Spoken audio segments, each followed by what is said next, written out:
Você abriu aí a tela do seu computador e de repente vocês se depararam com a tela desse jeito. Calma pessoal, vamos resolver isso agora.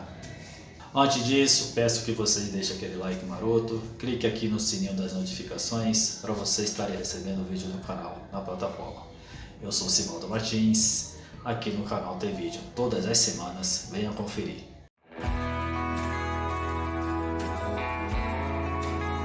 Como eu falei no começo do vídeo, vocês abriram aí a tela do canal de vocês, ou navegador, qualquer outra página aí, e se deparou com a página desse jeito aqui, ó, tá? Confesso que eu me deparei com a minha página quase desse jeito, não foi? Aqui tá com 25%, né?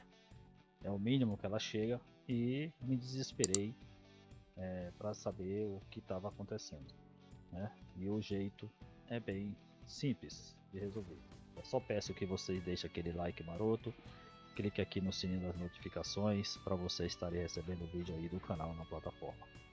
E só lembrando que aqui tem vídeo todas as semanas, ok? Venha conferir. Para vocês estarem resolvendo isso aqui, é bem simples. É só vocês virem aqui nos três pontinhos, tá vendo? Clica aqui nesses três pontinhos.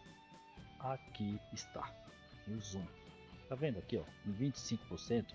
Ele não diminui mais do que isso, tá? Mas aqui a gente pode estar aumentando ele para 100% e vocês vão ver isso agora. Vamos comigo, ó. Vou aumentar 75% da tela. Vocês podem ver que já está aumentando, ok? Vou deixar ela com 100%, 90% e vou deixar agora com 100%. Pronto. A minha tela do meu canal, ela já voltou o normal. Aqui eu já posso trabalhar tranquilamente. Pessoal, o vídeo de hoje era só isso. Espero que vocês consigam, lógico, fácil, muito fácil.